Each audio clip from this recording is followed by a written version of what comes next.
ভবানীপুর হুঙ্কার দিয়েছিলেন। আর এরপর কল্যাণ বন্দ্যোপাধ্যায় শ্রীরামপুরের তৃণমূল কংগ্রেস সাংসদ, তিনি বলছেন নন্দীগ্রাম থেকে শুভেন্দু অধিকারীকে তিনি হারাবেন। এই পাল্টা চ্যালেঞ্জ তিনি ছুড়ে দিয়েছেন, যদিও এই পাল্টা জবাব দিয়েছেন রাজ্যের বিরোধী দলনেতা শুভেন্দু অধিকারী।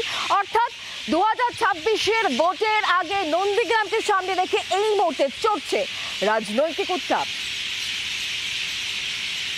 নন্দীগ্রামে এবার ওকে হারিয়ে ছাড়বো, আর ওর এমএলএ হিসেবে ডিউরেশন মাত্র 1 বছর। সব কথা 21-এর আগেও বলেছে, মানুষ তার উত্তর দিয়েছে, এবারেও মানুষ তার উত্তর দেবে। 21-এর ভোটে বঙ্গ রাজনীতির এপিসেন্টার ছিল নন্দীগ্রাম। শুভেন্দু অধিকারীর মমতা বন্দ্যোপাধ্যায়কে হারানোর চ্যালেঞ্জে 26-এর ভোটে ভরকেন্দ্র ভবানীপুর হবে কিনা তা নিয়ে চলছে জোর চর্চা। এরই মধ্যে ফের রাজ্য রাজনীতির পারদ চড়ছে নন্দীগ্রামকে কেন্দ্র করে।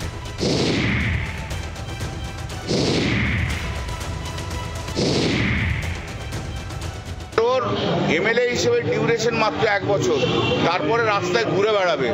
আগেও যেমন বলেছিলাম, আজও আবার বলে যাচ্ছি, 1 বছর পর রাস্তায় ঘুরে বেড়াবে। আমি এই ধরনের অর্বাচীনদের কথা শহীদ মিনারে দাঁড়িয়ে বলতে চাই না। আজকে দোল পূর্ণিমা এইসব নাম মুখে আনলে ওটা শরীর অপবিত্র হবে।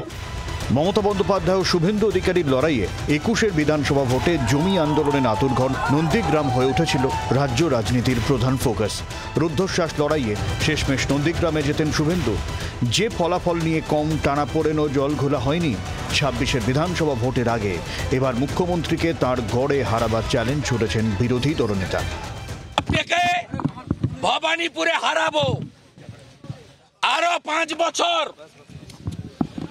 হারার যন্ত্রণা বয়ে বেড়াতে হবে, যেভাবে নন্দীগ্রামে হারার যন্ত্রণায় চিৎকার করছেন।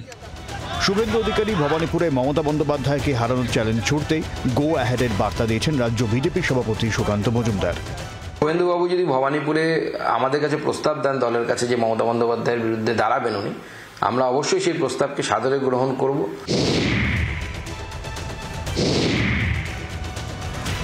বিরোধী দলনেতার ভবানীপুর চ্যালেঞ্জের পাল্টা শ্রীরামপুরের তৃণমূল সাংসদের নন্দীগ্রাম হুঙ্কারে 26-এর 2 বিধানসভা কেন্দ্রের লড়াই ঘিরে তুঙ্গে উঠেছে চর্চা।